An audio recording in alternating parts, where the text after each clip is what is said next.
Bueno, bienvenidos todos al capítulo 6 de Linux 1. En este capítulo 6 vamos a tratar principalmente de cómo encontrar ayuda en Linux. Hay varias fuentes donde podemos encontrar ayuda, pero como todos son archivos, o sea, eso es algo que van a tener que tener fijo en la cabeza. En Linux todo se considera archivo. Ya en la clase anterior le había dicho lo mismo, que todo se considera archivo, que un directorio es un archivo que almacena otros archivos. La estructura directoria de Linux se conoce como sistema de archivo. El estándar de jerarquía de Linux es un conjunto de normas respaldado por la fundación de Linux Foundation. Y vamos a aprender cómo encontrar archivos, cómo ejecutar comandos de la línea en Linux.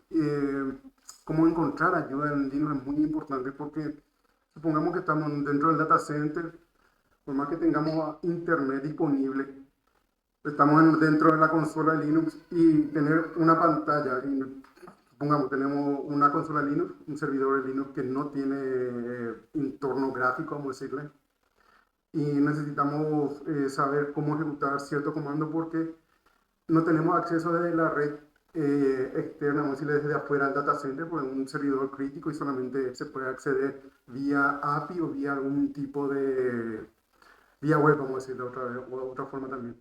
Y necesitamos acceder y ejecutar alguno o instalar algún programa, pero no sabemos cómo son las opciones o cuáles son o cómo ejecutar algunos que otros comandos. Entonces, para ello existen las páginas de ayuda de Linux que nos va a ayudar a, bueno, el comando, si queremos instalar, por ejemplo, algo con el comando RPM, tenemos las opciones tal, tal, tal, que nos va a servir para hacer eso. Y eso está dentro de su página de ayuda.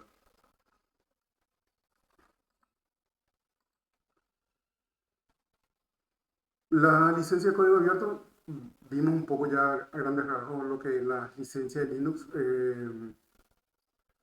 Vimos también que cualquiera que pueda descargar el código fuente de Linux puede, ¿cómo se dice? Puede crear su propio sistema operativo sin la necesidad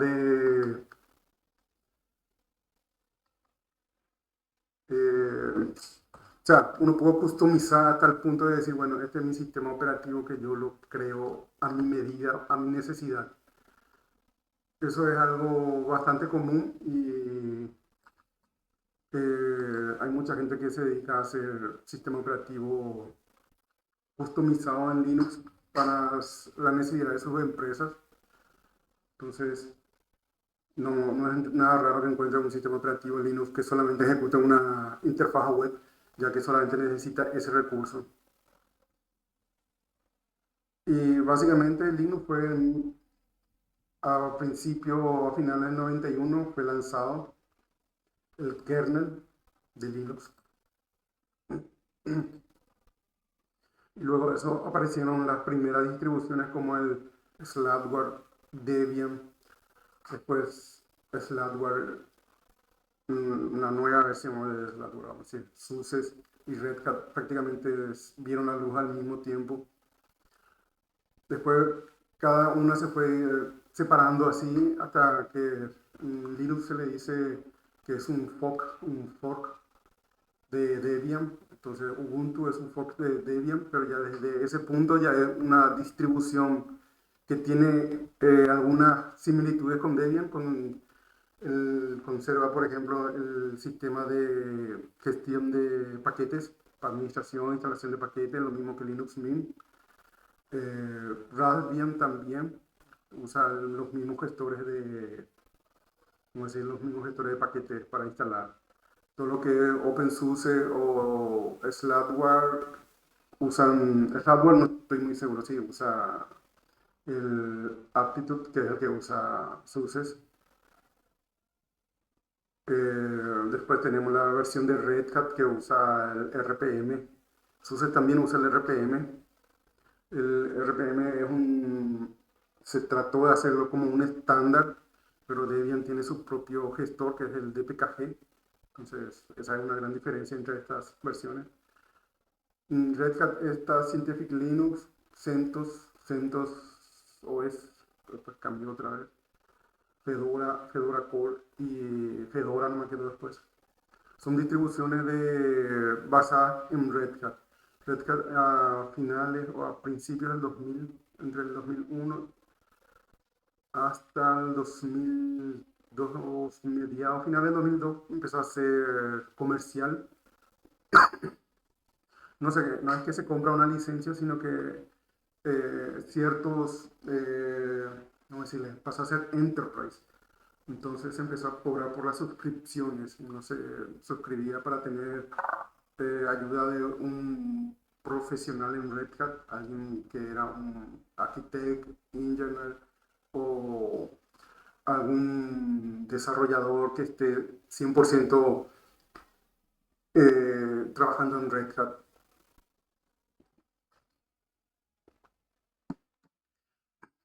Después de eso se hicieron distribuciones que vamos a decirle que son tipo, se lanzaba Red Hat y después de eso salían las distribuciones comunitarias como es Scientific Linux, CentOS. Y Fedora, lo que pasó fue que Fedora es apoyado por Red Hat, es su, ¿cómo decirle? Es su satélite en el cual ellos prueban las aplicaciones o software y después de que pase ciertos tipos de estándares de ellos, esas aplicaciones después pasan al sistema operativo Enterprise. Después de que se hizo un debug, hubo errores, se reportó, se corrigió el error, se volvió a sacar la aplicación, volvió a tener otro error, hasta que quedó un RPM o un software que sea estándar y sea lo suficientemente robusto para estar en una distribución Enterprise. Ahora no se recomienda usar CentOS ni ninguna otra distribución basada, no porque sean malos, sino que porque esto anteriormente era, si poníamos en la línea Red Hat Enterprise, se lanzaba a tal fecha y después salía el CentOS, que lo que era una, básicamente era, no es una, sí, una copia de lo que era el Red Hat, pero adaptado para CentOS. Toda la paquetería era de CentOS y toda la paquetería estaba en su repositorio. Después de eso, hace un tiempo Red Hat adquirió CentOS o lo empezó a manejar y lo que hace ahora es que CentOS está después de Fedora como otro software donde se filtra otra vez los paquetes y se hacen las pruebas y después se lanza en Red Hat. Entonces no es un servidor más, ya no es más un servidor estable o algo que sea. Es un servidor en el cual pueden haber paquetes que estén funcionando bien, como puede haber paquetes que estén funcionando mal y que tengan en el mejor de los casos va a tener un bug, en el peor de los casos va a tener alguna vulnerabilidad que puede aprovechar cualquier persona. Entonces, por eso ya no se recomienda más usar distribuciones basadas en CentOS, porque ya no es más propiamente dicho, un servidor. Scientific Linux creo que ya no existe más. También sufrió esta política nueva de Red Hat. Lo que quedaban son las distribuciones tipo Debian y Ubuntu, la que se mantienen como al principio open source. Aunque Ubuntu tiene su versión Enterprise también, que también se paga por las suscripciones, por supuesto. Lo mismo que es SUSE, este es SUSE Enterprise Linux, también se paga la suscripción.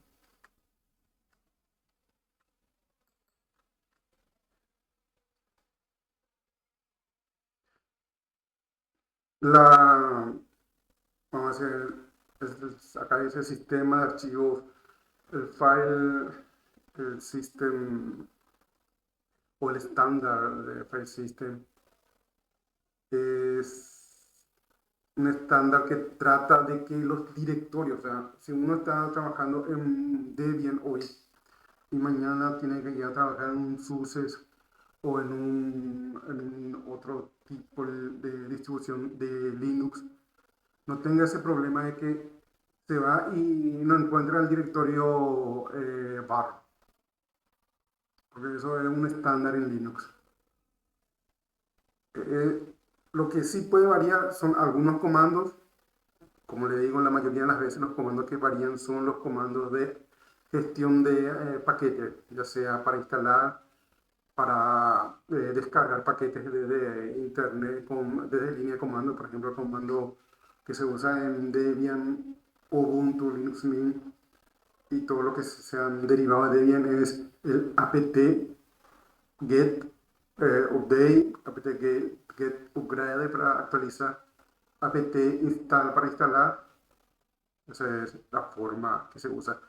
En los derivados de Red Hat se está adoptando el DNF, que es el reemplazo del anterior gestor de paquete que era el Yum, que uno hacía antes Yum install y ponía el nombre del paquete, vamos a decirle VLC, que es un reproductor de audio y video, y buscaba en su repositorio y te instalaba si es que existía. Si no te decía no existe no existe en el repositorio y tenías que descargar de internet manualmente el punto RPM y después instalarlo.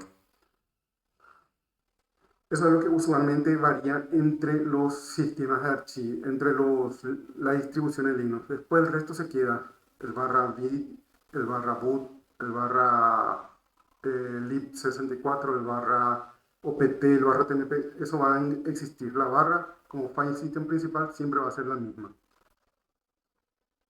Entonces no va a haber un periodo en donde uno tenga que adaptarse a las nuevas eh, barras, vamos a decirlo. Una imagen a grandes rasgos de lo que, para qué es y cuál es el propósito. Que el directorio barra es la raíz principal, en donde va a estar montado todo nuestro file system. El barra bin va a ser la ubicación que contiene los binarios esenciales para los usuarios. El barra boot contiene el kernel y archivos de arranque. Ahí va a estar alguna... Ni siquiera es muy grande ese directorio. El directorio es bastante pequeño porque tiene cosas estáticas que no se van a modificar o no se deberían de modificar. Se modifica solamente cuando se actualiza el kernel. El dep es el directorio donde van a estar los dispositivos conectados, disco duro. Si tenemos un CD-ROM o un DVD, ahí va a aparecer el dispositivo como un barra dep, barra SDA, SDB, HDA, dependiendo de la arquitectura del tipo del disco. Barra etc, donde están los archivos de configuración específica del host. El home es donde está donde se crea el directorio para los usuarios. Todos los usuarios van a tener un directorio barra home barra el nombre del usuario que se creó. El lib para las bibliotecas esenciales para admitir ejecutables en el bin y ese bin. Y estas bibliotecas usualmente tratan de ser bibliotecas, o por lo menos lo que tratan de hacer los desarrolladores de programas o de ejecutables, es que las bibliotecas sean compartidas. Entonces no es necesario que por cada programa tengamos que instalar un compilador específico, pues la mayoría usan el GCC o el GCC lib no sé qué, pero usan esa biblioteca porque comparten es más fácil y es más cómodo y es más corto su código. El MNT es el punto de montaje temporal para archivos, dice acá. Este ya es, vamos a decirle que esto podemos ponerle entre paréntesis o entre comillas porque es algo heredado y es algo viejo. Ya no, usualmente las distribuciones más nuevas de Linux ya montan en otra ubicación. En media usualmente se llama el directorio. El OPT es software opcional de terceros. Supongamos que descargamos un software de gestión de inventario.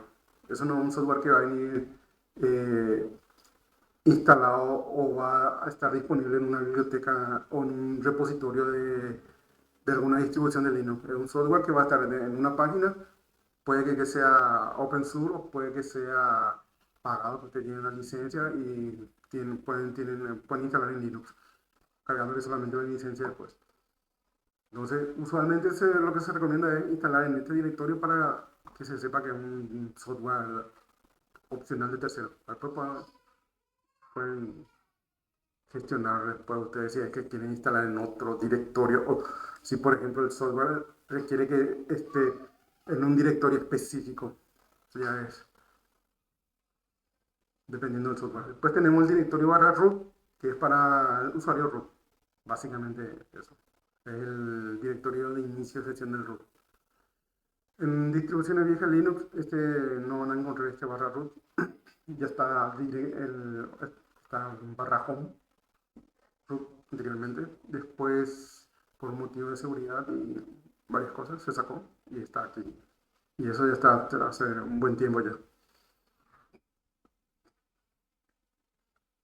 El SBIN contiene ejecutables binarios o script, puede ser cualquier cosa, pero son generalmente para uso administrativo. O sea, son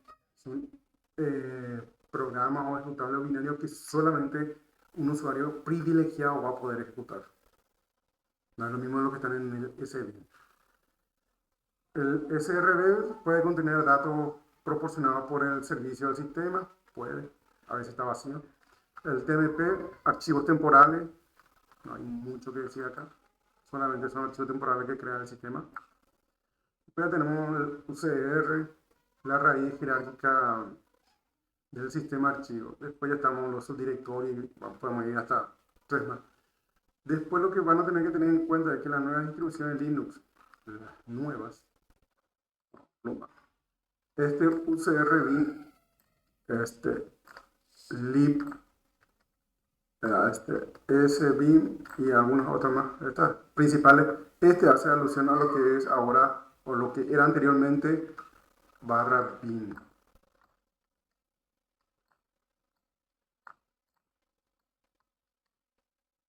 Entonces, hace, bueno, este barra bin es un enlace que apunta a esta ubicación. Lo mismo para el lib y el sbin, tratando de que la jerarquía esté mejor ubicado y mejor, vamos a decir, organizado el archivo. Es que lo que está dentro de barra bin se pasó a lo que está ahora UCR barra bin. Ustedes van a ver que existe un barra bin y eso tiene su explicación y sus motivos todavía. Vamos a ver también, no se preocupen.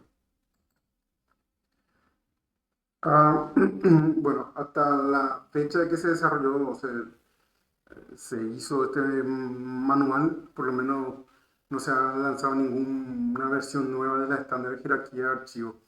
Y eso usualmente suele salir cada tanto tiempo. Lo que se destaca es que en algunos servidores ya hay un directorio barra room y directorio sys. Y usualmente ya en todas las nuevas distribuciones de Linux existe ese barra room en donde van a estar corriendo los servicios o los sockets de los servicios, van a estar ahí. Entonces, es un directorio de tiempo real que una vez que se reinicia, eso tiene que desaparecer y cuando se prende va a empezar a aparecer los servicios que están corriendo. Anteriormente estaba alojado en el barra room, se sacó de ahí, se puso en otro directorio. El barra sys se utiliza para montar sysfile o proporcionar información detallada del kernel, atributos, un directorio especial, vamos a decirle, que también no es que es un directorio en el cual los usuarios van a tener acceso o lo más probable que no, y no hay necesidad que ningún usuario entre en ese directorio. Ahí iríamos solamente en caso de necesitar alguna información específica que no estamos pudiendo obtener desde la forma normal, vamos a decirle.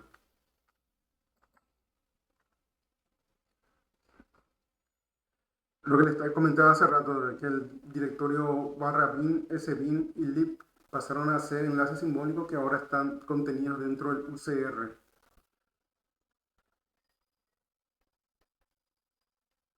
Se hizo esto para consolidar, para que no haya ejecutable, duplicación de ejecutables, que algunos ejecutables no funcionaban correctamente, o tenían que estar en una biblioteca, tenían que estar en la otra. Entonces se trató de mitigar ese problema consolidando, haciendo una consolidación del ejecutable y que las bibliotecas estén todas en una sola ubicación. Impactó en la organización de los ejecutables y bibliotecas compartidas porque el barra lib, que es donde es la ubicación de nuestras bibliotecas compartidas, va a estar en una ubicación UCR barra lib. Y algunos ejecutables dentro de su desarrollo siguen apuntando a barra lib, vamos a decirlo. Hay beneficios y hay, vamos a decirle, desafíos potenciales, como dice acá, o algunas, no desventajas, sino que son cambios que se necesitan para que funcionen algunos programas. En lo referente a lo que es beneficios, se tiene una mayor uniformidad en la ubicación de los archivos ejecutables, se simplifica la gestión y mantenimiento del sistema y mayor coherencia en las distribuciones de Linux. Entonces, todas las distribuciones de Linux, nuevas por lo menos, tienen como desafío implementar esta nueva jerarquía de estándar de archivo. ¿Cuáles son los desafíos o lo que puede tener o ocasionar problemas? Es la compatibilidad con software existente que espera una estructura de directorio anterior. Entonces, por eso es que ahora en las nuevas distribuciones de Linux van a ver que los directorios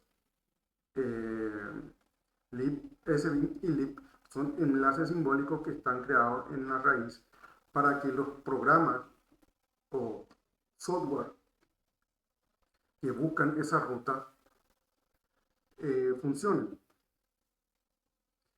Y ellos tienen la necesidad de actualizar esas rutas a las rutas nuevas, vamos a decirle, que sería UCR barra bin, un binario que está ahí. Y cambiar eso. Sí, para nosotros suena así, en una línea, pero el que desarrolló no sabemos si sigue existiendo la empresa que hizo ese, o si tiene, bueno, el código fuente seguro que está, el código fuente está disponible en Linux. Entonces es cuestión de ir modificando ese binario para que apunte a esa ruta. Si es que ya no se quiso.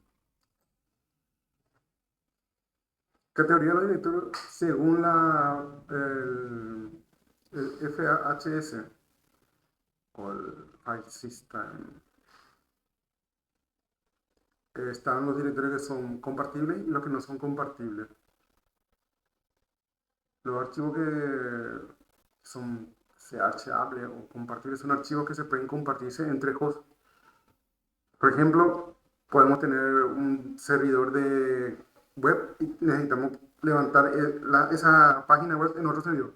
Agarramos, copiamos el contenido que está en barra w y copiamos en el otro archivo, en el otro servidor, perdón. Si está corriendo un servicio Apache o el servicio de HTTPD o el engine debería de funcionar. Porque es así. Este directorio está pensado para que si a nosotros colocamos ahí un archivo index.html, tendría que funcionar como un servidor web. Si está corriendo el servicio, si está instalado también, por supuesto. Este directorio existe. Si no tenemos el software, el programa o el demonio, como se dice, simplemente si estamos en una derivada de Red Hat, es DNF HTTPD install, o sea, install HTTPD y va a instalar va a buscar los paquetes y va a instalar. Por Debian sería apt install HTTPD y si es que así funciona, va a descargar los paquetes de web y va a instalar. Nada más.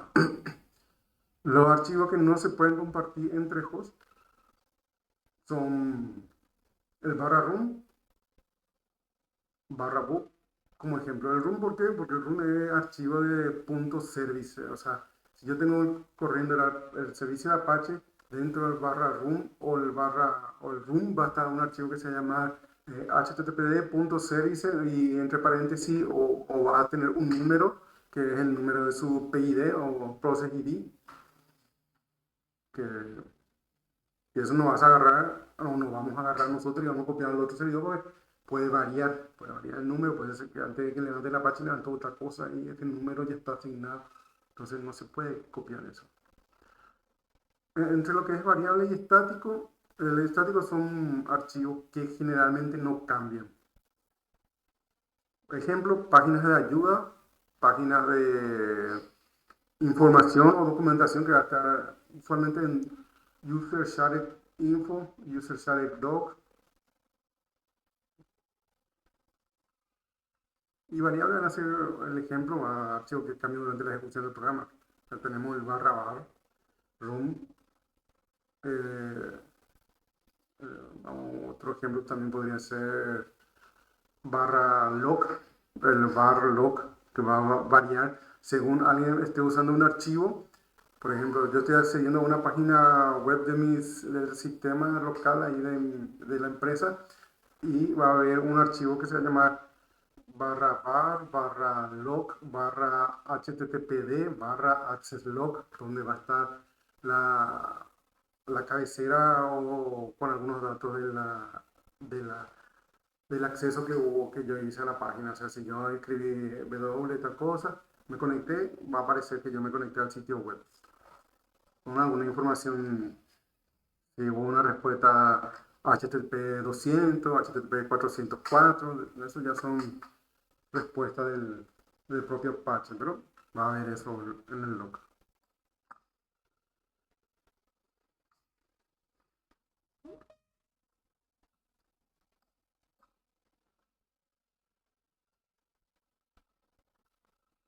Otra cosa que vamos a tener que saber cómo usar es cómo encontrar archivos y comandos. A veces con el history vamos a encontrar rápido. Hacemos history y vamos a ver la lista de las cosas que ya escribimos, pero eso quiere decir que ya escribimos y que ya le tenemos ahí. Pero hay veces que no está en el history o por algún motivo nos conectamos vía SSH al servidor, digamos, y el servidor nos levanta una nueva PROM, una nueva pseudo terminal y esa pseudo terminal no tiene ninguna historia. Entonces no nos va a aparecer nada. Nosotros vamos a tener que, si no nos recordamos el comando, vamos a tener que buscar el comando. Los documentos van a estar, nuestros documentos, vamos a decir, que tengamos ahí. Pero puede ser que nos levante una nueva pseudo TTI con un número diferente a la que usualmente solíamos usar o conectarnos, por eso maneja el servidor internamente. Si hay que hay una persona más que se conectó antes que vos y usó ese número de TTI, a vos te va a dar el siguiente número de TTI. Eso no es que está pegado a un usuario. Y lo único que va a variar es que en algún momento si te vuelve a conectar puede que te tire a esa TTI y vas a tener toda la lista de tu comando otra vez. Es un poco hinchabola, pero suele pasar. Entonces, en el caso de que no le aparezca ningún history o nada, no es que se haya borrado, sino que simplemente puede ser que alguien entrado con una nueva pseudo TTI. Lo que van a tener que tener también en cuenta es que vamos a tener que buscar el archivo o el comando que queremos. Y la mayoría de los sistemas operativos permiten a los usuarios buscar archivos específicos en su sistema de archivos. En una GUI, la herramienta de búsqueda vamos a entrar a abrir la ventana, una ventana de explorador, vamos a decirle, o un navegador de exploración, y simplemente ya va a haber una sección donde va a estar buscar o share y uno va a poner ahí lo que quiere buscar y ya está. En CLI, en muchas distribuciones, en muchos sistemas operativos no trae una búsqueda tan buena como la que tiene Linux.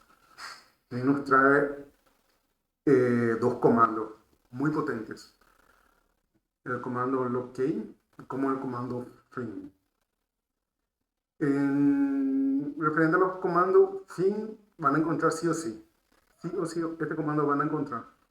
Porque ese es un comando ya desde la que se creó Linux, básicamente existe ese. El comando locate sí puede ser que no exista o no esté instalado en la distribución que estén usando por cualquier cosa. Eh, el nombre sería mlocate y con eso van a poder descargar el binario o el software se va a instalar. Ambos tienen sus ventajas como sus desventajas.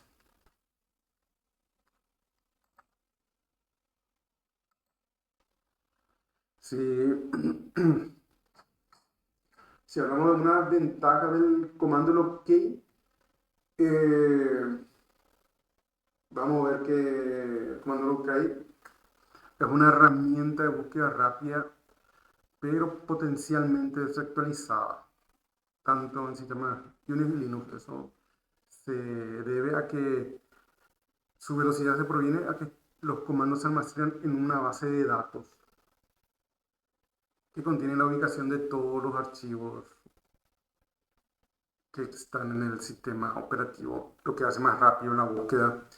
Sin embargo, hay que saber que como es una base de datos, eso se tiene que actualizar cada cierto tiempo para que funcione, para que tenga una precisión. Entonces, si yo creo un archivo ahora y busco, posiblemente no va a funcionar porque tiene que esperar que corra el proceso de lo que sea la actualización de la base de datos del sistema. Bueno, vamos a ver los usos básicos que tiene el comando.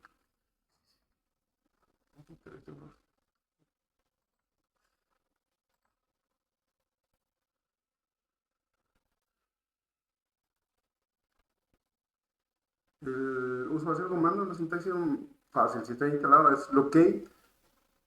Opciones usualmente no destaco ninguna opción, pero si buscamos un patrón o algo, nos va a traer o nos va a traer todas las coincidencias que existen.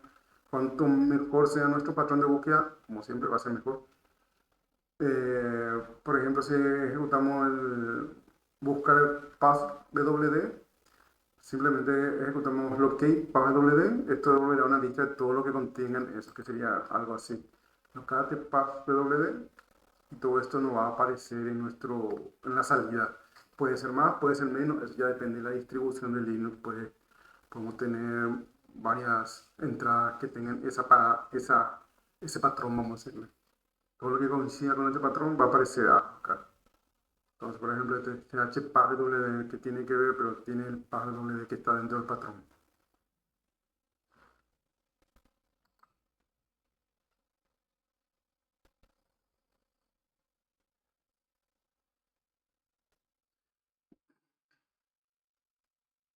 Algunas consideraciones que podemos tener en cuenta al usar el comando locate es que el usuario nos va a mostrar solamente lo que nosotros podemos ejecutar o podemos tener acceso, no nos va a mostrar lo que no tengamos acceso. O sea, en ese caso nos facilita al no mostrarnos que existe un archivo que no podemos acceder. O sea, simplemente nos va a mostrar lo que tenemos acceso. El búsqueda de patrón por parte del nombre de archivo, lo que facilita que la búsqueda de archivo, incluso si solo se recuerda una parte del nombre, o sea, podemos buscar path y va a buscar en todas las coincidencias que tenga paz. O sea, pero eso también tiene su precio. Va a buscar todas las coincidencias que tenga PASS. Eso puede ser mucho. Entonces, cuanto más precisa o más mejor esté nuestro patrón construido, más la búsqueda ser más precisa y más corta también. La salida. Hay que tener en cuenta que el comando lo que distingue entre mayúscula y minúscula. Para hacerlo in case sensible hay que usar la opción "-i". Entonces podemos buscar "-wd" en mayúscula o en minúscula al mismo tiempo usando la opción "-i". Es decir, pues es una opción interesante. Pues a veces estamos buscando un archivo que no sabemos si se guardó en mayúscula o en minúscula. O se guarda con mayúscula la primera letra y después el resto en minúscula. Y no va a coincidir con ninguna de nuestra búsqueda si es que no le hacemos insensitive.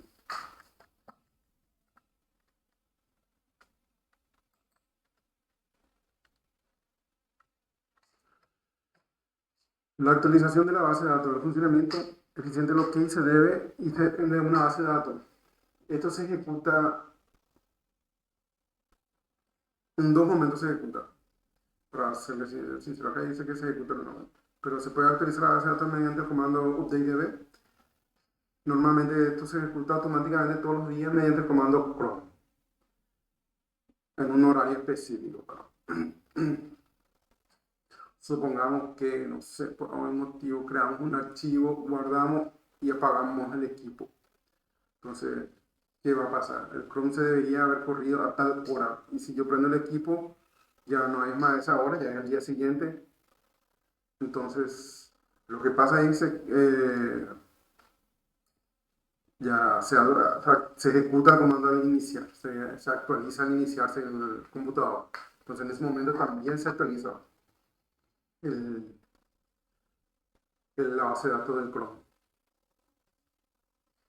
Y para actualizar esa base de datos, como pues, va a almacenar toda la información de toda la ubicación de todos los ejecutables, archivos y todas esas cosas, se tiene que tener privilegio de administrador. O sea, si vamos a ejecutarlo como usuario normal, necesitaríamos ejecutar con el comando sudo.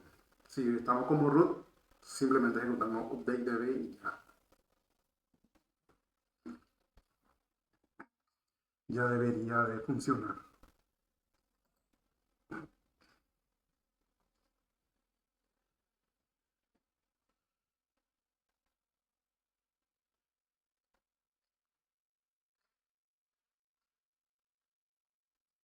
Podemos configurar y darle limitaciones al comando para que no nos busque en toda la red, en todo el file system, o decirle, bueno, excluíme este file system porque no quiero que aparezca el contenido o eso sea accesible por si acaso por cualquier usuario.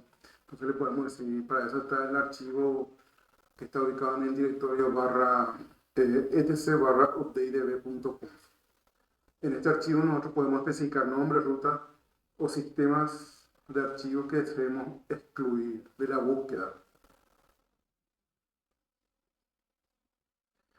Como dije, si creamos algo antes o después de que haya corrido la actualización, no va a encontrar. Y también puede que nosotros haya corrido ya la base de datos, la actualización, nosotros empezamos a modificar, eliminamos archivos, modificación y si ejecutamos el comando updatedb, o sea, si ejecutamos el comando OK, es más probable que nos salga que existe todavía el archivo que por ahí eliminamos y no va a salir que existe todavía. Eso es simplemente porque en su base de datos sigue existiendo hasta la próxima actualización o ejecución manual del comando updatedb, eso va a estar ahí.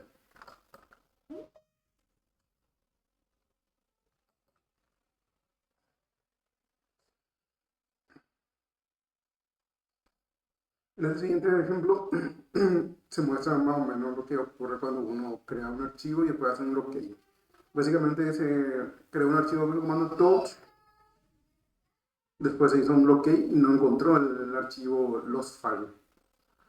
Se hizo una actualización con el comando sudo updatedb, se actualizó la base de datos, se hizo el bloqueo de ese archivo y encontró. Luego se procedió a hacer una eliminación del archivo rm con el comando rm lost file y nuevamente ejecutó el comando locate lost file y dice que sí existe, está en el directorio home sysadmin lost file. Si se realiza un ls a ese directorio siguiendo esta línea, va a estar vacío, no va a existir un lost file. Habría que nuevamente ejecutar el comando updatedb para que se actualice esa base de datos. O sea, son principalmente las limitaciones que tiene el comando local. Si es que por ahí asumimos o pensamos que está trayendo basura o está desactualizado, ejecutamos el comando lo que update y ya debería de traer nuevos resultados más acorde a lo que esperamos.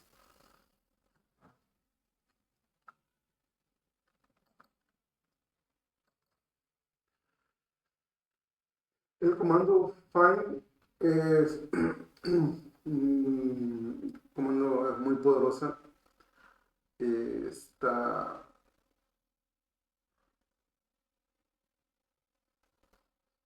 está en Linux desde Unix básicamente, o sea, ya es una herramienta bastante vieja, no es algo nuevo. Es algo que busca en tiempo real. A diferencia de lo que utiliza la base de datos, el comando find no. El find busca archivo por archivo, directorio, subdirectorio, hasta encontrar la combinación que uno está, o el patrón que uno introdujo. Por eso tenemos que tener en cuenta que el comando find es lento, dependiendo de dónde le pongamos a buscar. Si no, nosotros decimos find, búscame desde la barra. Oh, perdón, pensé que estaba con él. Si nosotros le decimos buscame desde el directorio barra para abajo, no esperemos un resultado en 1 o 2 minutos o microsegundos, o tarda. Puede que tengamos la suerte y esté en el barra bin, que es uno de los primeros directorios y ahí encuentra, pero si estamos buscando en una ubicación que está varios subdirectorios por debajo, o sea, varios acá, varios slash así, esto va a tardar y no digo que va a tardar la vida, pero dependiendo ya de la cantidad de procesador, cantidad de memoria, velocidad del disco, eso puede variar. Que tanto en uso está el servidor, si es un servidor de página web y nosotros estamos haciendo ese tipo de búsqueda, estamos contribuyendo a que el servidor esté más lento. Entonces tenemos que tener cuidado con los criterios de búsqueda que estamos poniendo. Pues tenemos los criterios que pueden ser nombre, tamaño, fecha de modificación y mucho más. Vamos a poner patrones bastante en lo que se creó hace, mostrarme todos los archivos que se crearon hace 5 minutos. Si le ponemos que me muestre todo lo de la raíz para abajo, mostrarme todo lo que se creó, en 5 minutos va a buscar en todas las ubicaciones. Si estamos como root, va a buscar en todos los lugares y esa puede ser una información o muy grande o puede tardar mucho por la búsqueda recursiva que va a hacer. Entonces hay que tener mucho cuidado con lo que le estamos pidiendo. Va a ser, va a tardarse más.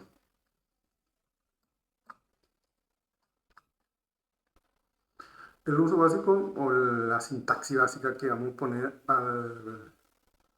al comando find sería find las opciones, el directorio de inicio y la expresión. Nosotros le vamos a decir dónde nos va a buscar, qué expresión nos va a buscar, cuáles son las opciones, todas esas cosas tenemos que tener ya en cuenta. Si no se especifica un directorio de inicio, el comando find va a buscar desde la ubicación en donde estemos. Por ejemplo, estamos nosotros en nuestro home y queremos buscar algún archivo que se nos perdió, o sea, guardamos, porque guardamos y guardamos nomás, ni siquiera vimos en dónde guardamos o dónde creamos el archivo. Asumimos que está en nuestro home porque no tuvimos problema para crear el archivo. Entonces nos situamos en la barra home, barra nuestro usuario y ahí ejecutamos el comando find y va a buscar desde ahí para abajo.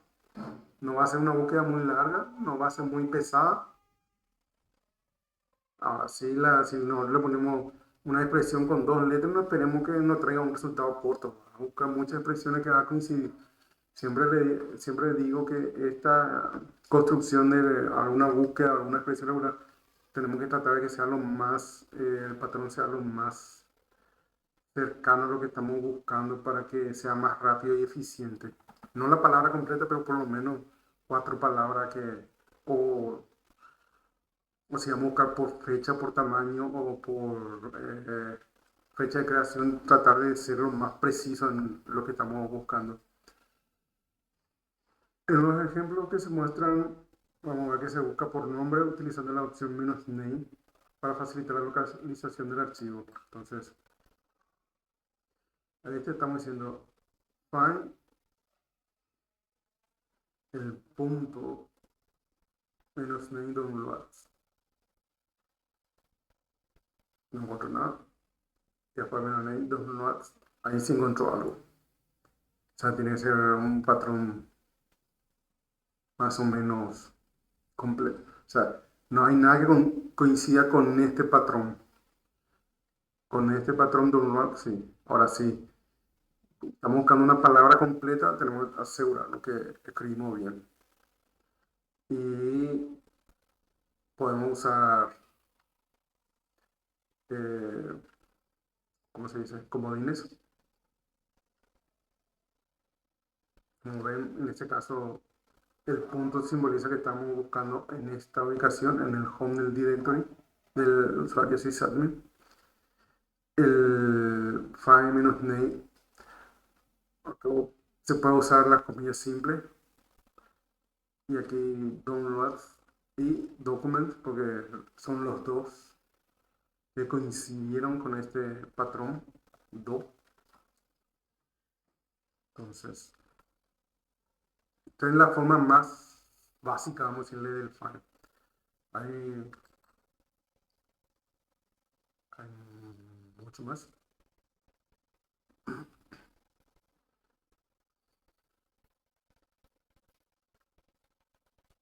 En este caso, eh, está haciendo una búsqueda, como ven, desde la raíz. Le dice comando find, nuestra ubicación va a ser desde el inicio, desde la raíz, y el nombre le pasó a download y va a empezar a buscar directorio por directorio. Y en donde el usuario no tenga acceso, va a llegar hasta cierta ruta y ahí le va a salir access denied, porque el usuario no tiene acceso para ingresar y buscar en ese directorio con el comando find.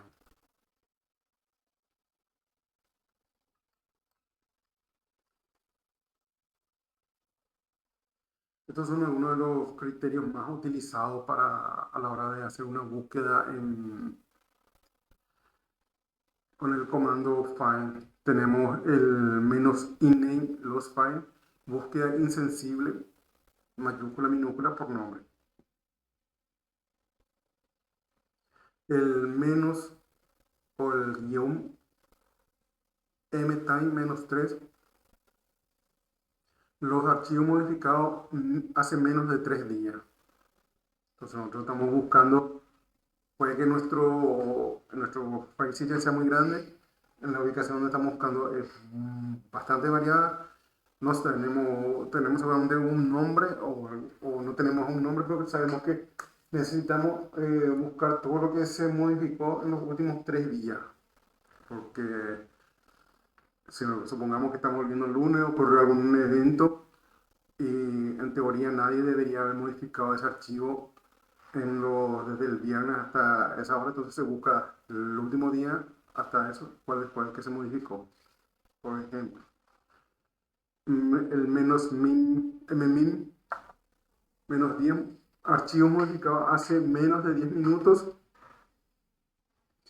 menos size +1, archivo más grande que 1 MB, menos use, podemos especificar que no busque archivos con propiedad del usuario Joe o el usuario que le indiquemos.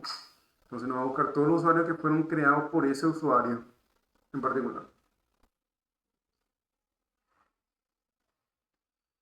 El, non, el menos non-user, archivo que no tiene ninguna propiedad de usuario. Si queremos buscar archivo vacío, tenemos la opción -empty. El -typed, los archivos que son directorios. Y el maxdep1, no utilizar recursión en su directorio o solo buscar en el directorio principal. Entonces nosotros podemos decirle maxdep2, entonces nos va a buscar /home /sysadmin y hasta ahí va a llegar. No va a buscar en /downloads, por ejemplo. Nos va a buscar en por ejemplo, para poner un ejemplo. Nos va a buscar en /home sysadmin, vamos a ponerle sys nomás. Y si le pusimos que sea max 2, entonces va a ir acá, tiene acceso acá, va a tener acceso acá, Pero si hay otro directorio, como por ejemplo eh, desktop, para variar un poco, a ese directorio no va a entrar, porque ya superó la cantidad de subdirectorios que tiene habilitado para la búsqueda. O sea, eso se refiere a esta función. Que solamente va a usar el número que nosotros le indiquemos. Si le indicamos 1, no va a entrar al sysadmin. Y no va a llegar mucho menos, y va a llegar solamente al home.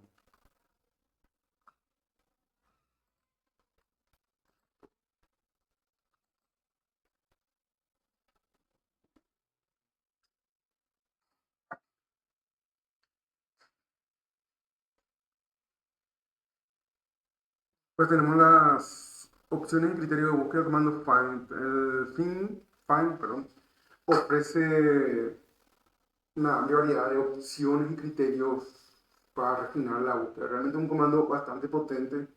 Cuando estamos más acostumbrados a este comando, podemos hacer búsqueda más, vamos a decirle, más refinada, como dice ahí, más, eh, no, por ejemplo, no, por más que pongamos que nos busquen todo el barra, toda la barra para abajo, podemos refinar tanto que puede que tarde menos porque los criterios de búsqueda y los patrones que le pasamos son mucho más específicos y va a omitir cierto archivo. Por ejemplo, decimos que no sea un tamaño, eh, que un tamaño que puede ser más de 1 mega o menos, entonces los archivos de que tengan dos, por ejemplo, decimos menos size 2M, o sea, todo lo que sea mayor a 2 megas nos va a buscar. No nos va a importar los archivos de configuraciones y todas esas cosas que son archivos pequeños. Le podemos decir mtime, bueno, eh, quiero que sea lo que se modificó de entre hace 5 días. Entonces la búsqueda cada vez va a ser más corta. Le puedo decir, bueno, búscame por INAME, porque quiero que, no me acuerdo si se llama Joomla minúscula.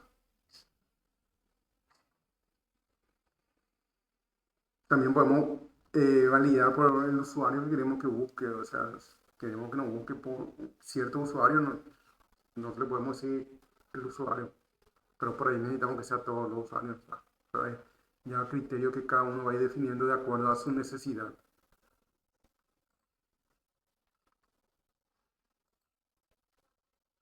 También tenemos la opción "-ls", que proporciona detalles del archivo similares a la salida del comando "-l", lo que nos va a facilitar la visualización de información detallada de los archivos.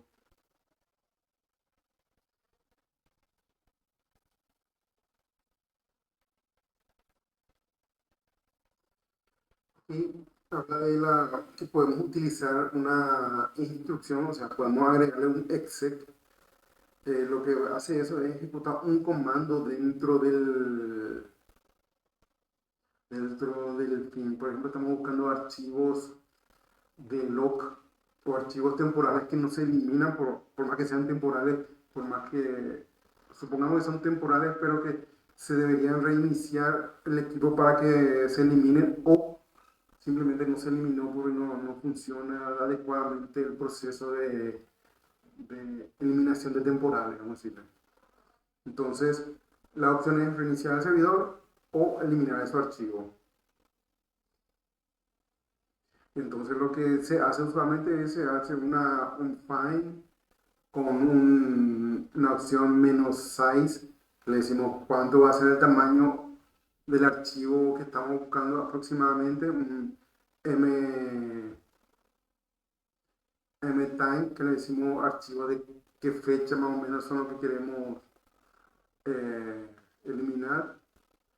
Y a su vez tendríamos que pasar unos parámetros más, como algunos, el nombre del archivo, y a eso le pasamos el exec para que ejecute el comando de borrado por el archivo que encuentra. Pero eso van a tener que probar mucho antes de hacerlo en producción, porque puede eliminar archivos que no son los que nosotros queremos que elimine. Entonces, tengan siempre eso presente. Una alternativa segura al ejecutar es el menos OK que va a solicitar confirmación. En teoría, si estamos haciendo esto, no vamos a querer estar escribiendo. Si hay 5 archivos, no hay problema, pero si hay 200 log o 200 archivos log que va, estamos seguros que además estar haciendo OK, OK, OK, nos va a fastidiar seguramente en algún momento y vamos a darle el exec sin así y no. Entonces lo mejor es probar, refinar el comando o la búsqueda del patrón hasta que estemos totalmente seguros que va a eliminar lo que queremos que elimine.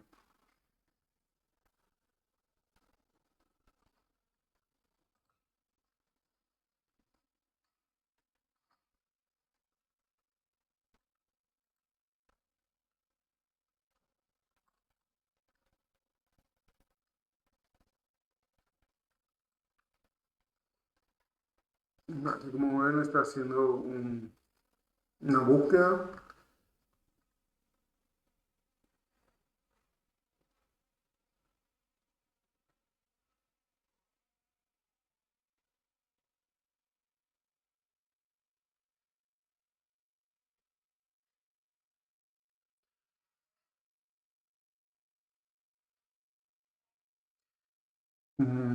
No le pasa la opción menos ls en donde, bueno, este primer eh, campo, vamos a decir que es el inode, que usualmente no va a ser algo relevante para nosotros, pero nos va a mostrar. Van a ser los permisos, el usuario, la ubicación del archivo.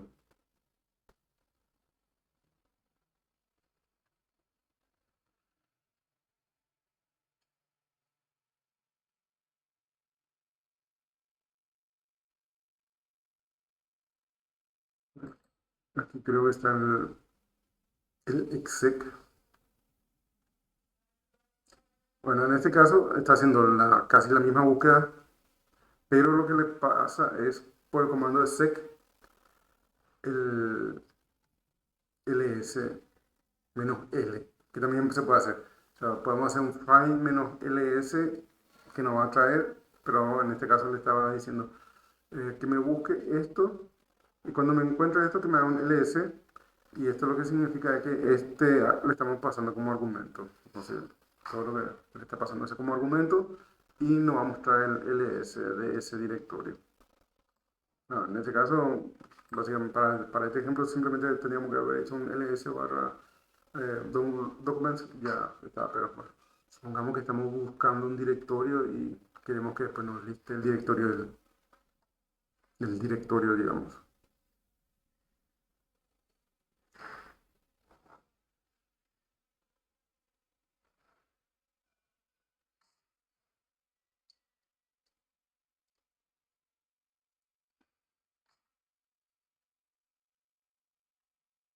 Acá, en esta parte, tienen que tener en cuenta que acá no hay un espacio en blanco. En realidad están pegados y el punto y coma para que puedan ejecutarse en múltiples,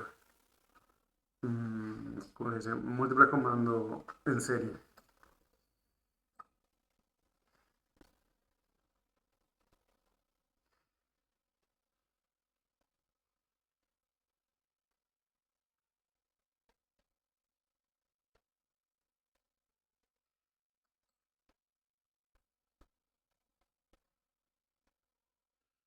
Otros ejemplos, vamos a decirle acá se creó un archivo, se creó 3 archivos, 1, 2, 3, y después se hizo una búsqueda de un mínimo de 2 minutos con la opción menos OK, RM, y va a buscar todos los archivos que se crearon. Acá tengo cierta duda, porque en algunos casos, o en algunas distribuciones por lo menos, eh, hacer de esta forma menos min y le ponemos -2, va a ser todos los archivos que se crearon hace 2 minutos atrás. O en algunos casos si no le ponemos el menos, nos va a buscar lo que se creó un poco antes o va a buscar después de esos 2 minutos. Un poco confuso a veces este menos 2. Porque a veces tiene que ocurrir los 2 minutos para que encuentre ese archivo en específico.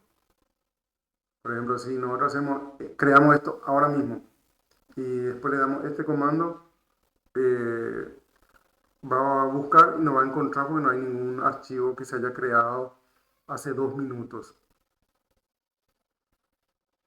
Y en otro caso, si le pone el menos 2 va a funcionar. O sea, ahí se comporta de acuerdo un poco, hay que probar.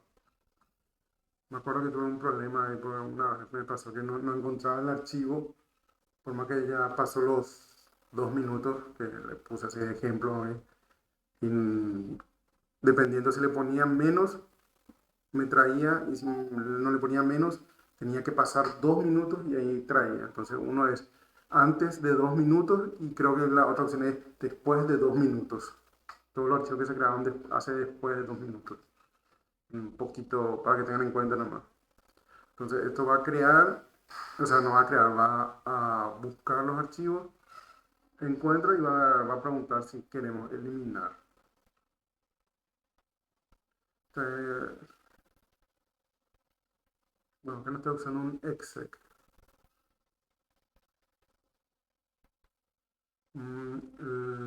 Vamos a ver.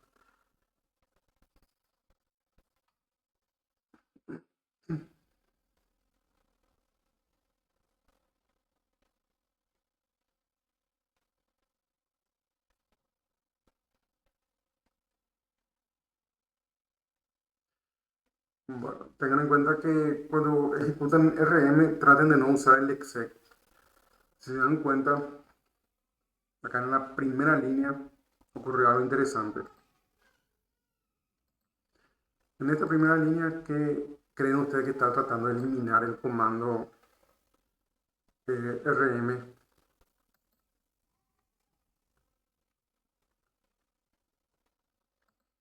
A ver si alguien me puede decir que está tratando de eliminar ahí.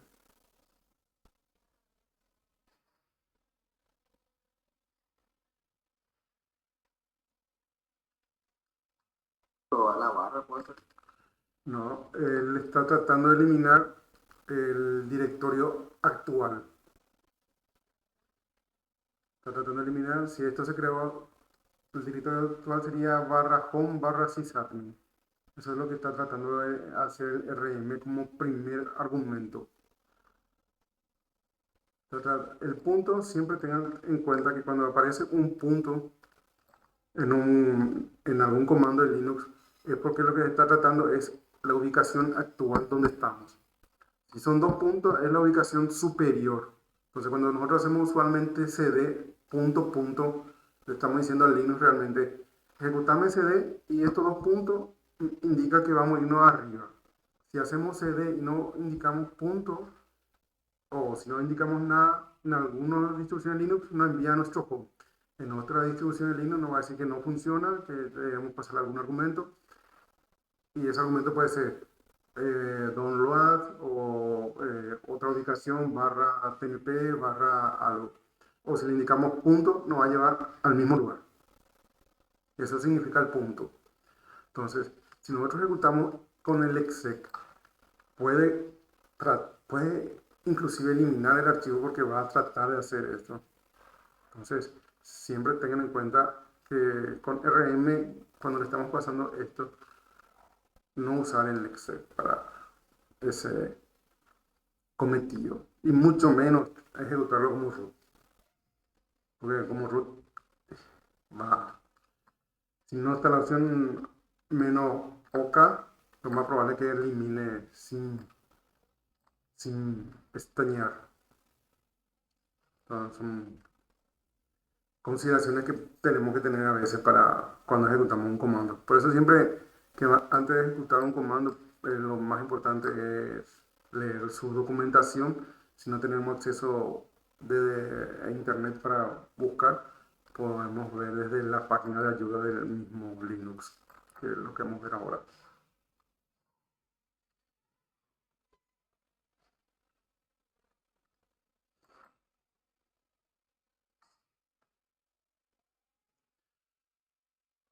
Este comando Waze nos va a servir para ubicar, uno, dónde está la ubicación del comando, dónde está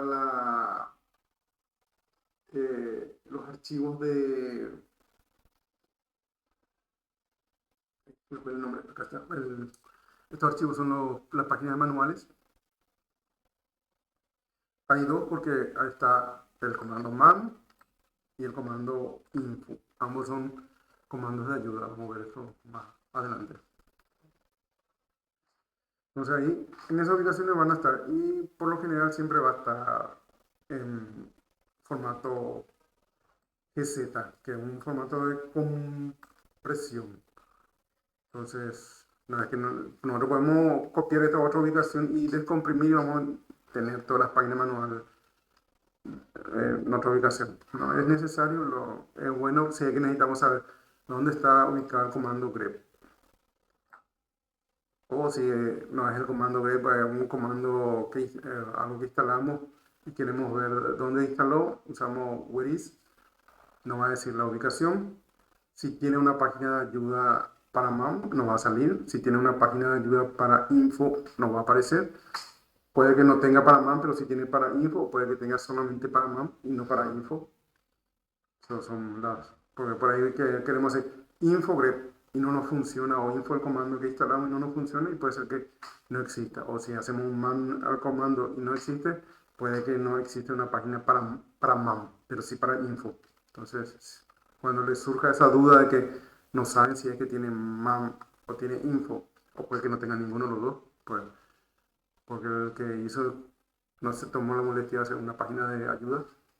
Entonces, o se hizo un README que es lo mismo, pero un archivo que se instala dentro de la misma ubicación donde está instalado el programa.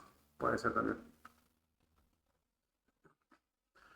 El Waze tiene unas opciones y el nombre que se puede utilizar para buscar ubicaciones de comando en el path del sistema. Básicamente es un buscador que nos da una información de acuerdo a nos va a decir la ubicación del comando y sus páginas de ayuda.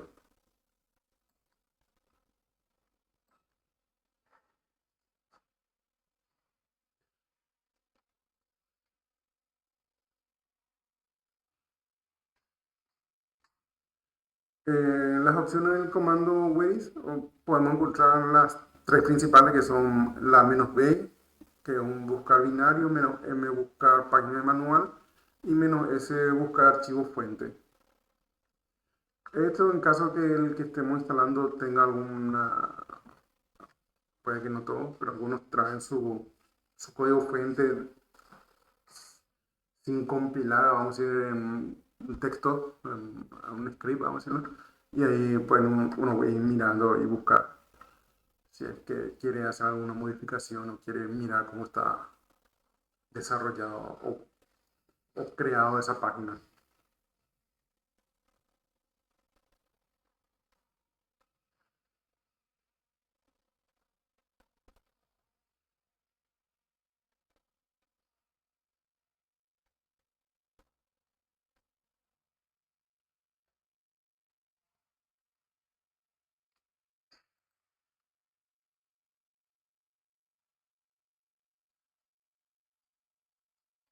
Tenemos las opciones para la búsqueda del comando. O sea, la opción "-u", búsqueda de comando sin página de manual.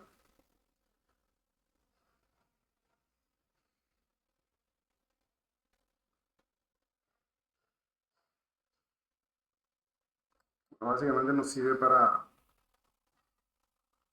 vamos a buscar, o sea, está acá en cd barra bin, hacer un where is -m-u asterisco. Va a empezar a buscar todo lo que tenga página de manual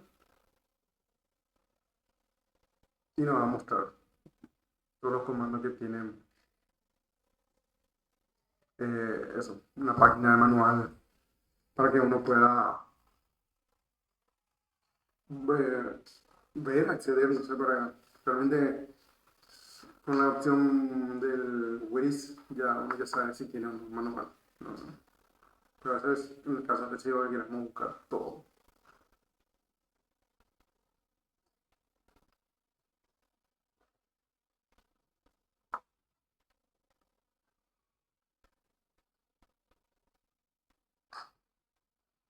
Bueno, son dos opciones o dos formas de usar que se pueden dar al menú U.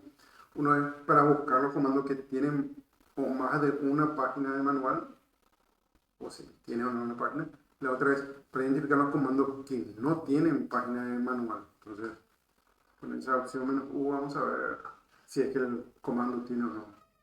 Pero es así. ¿Cómo funciona? Menos U, si queremos buscar solamente los comandos que no tienen, se tiene que omitir la M.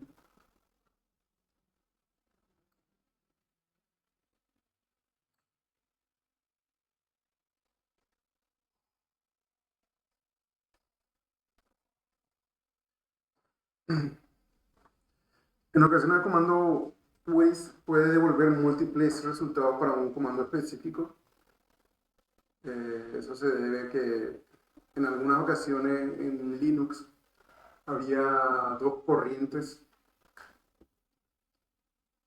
y esas dos corrientes desarrollaron un mismo comando. Y están disponibles los dos comandos en alguna distribución.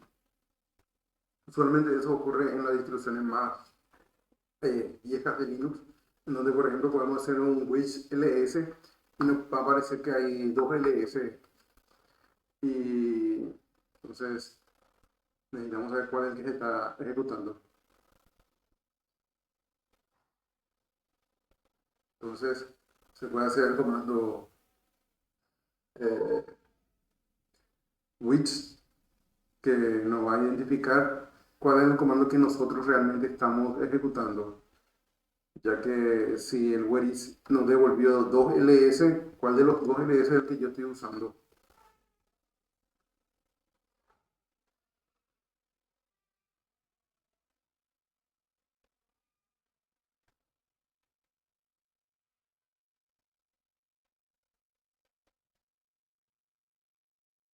Por ejemplo, él muestra el width menos A ping y nos estaba mostrando que el binario que se ejecuta para el comando ping es el que está en el directorio barra bin barra ping.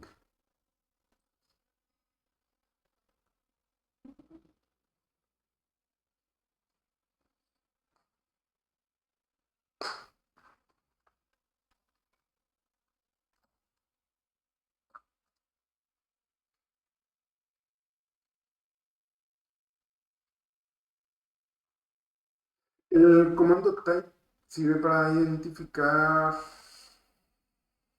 comandos. El comando type, perdón, se utiliza para obtener información sobre diversos comandos de un sistema.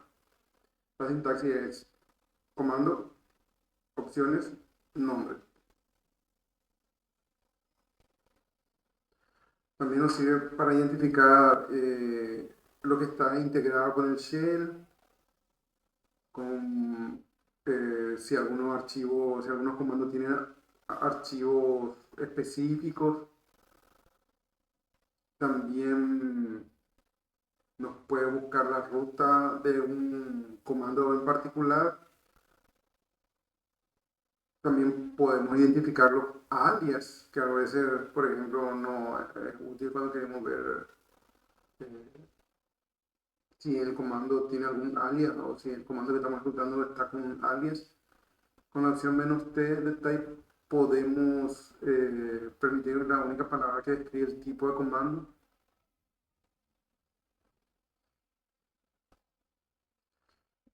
Para que tengamos una idea. Es básicamente type, el comando, en este caso queríamos ver which, y nos dice which es un comando que está alojado en el directorio ucr barra bin barra bin barra which. Si buscamos lo que es echo, nos dice es un comando que está integrado con el shell.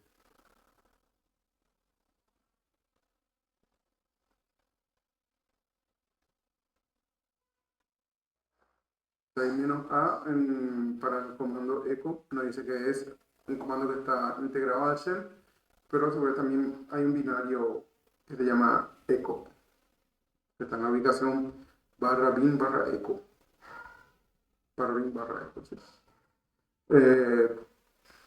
Hay en algunas distribuciones en Linux existe el ll, que no es más que un alias al comando ls-alf en mayúscula f. Entonces es un alias a ese comando.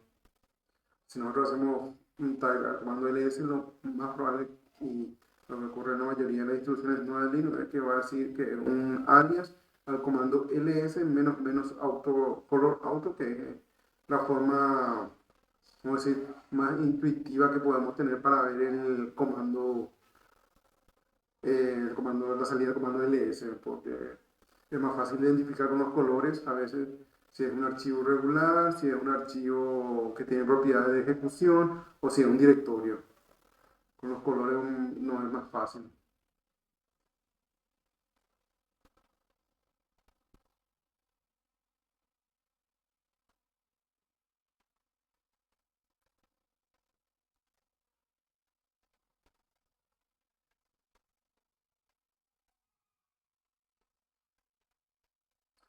Y acá en el type-t lo que nos mostró el comando echo ll y which les pasó esos tres argumentos. O sea, ¿sí? El primero nos dice que es un comando integrado. El segundo nos dice que es un alias. Y el tercero nos dice que es un archivo. Un file. Esas son las salidas que nos está dando el comando which para ese caso.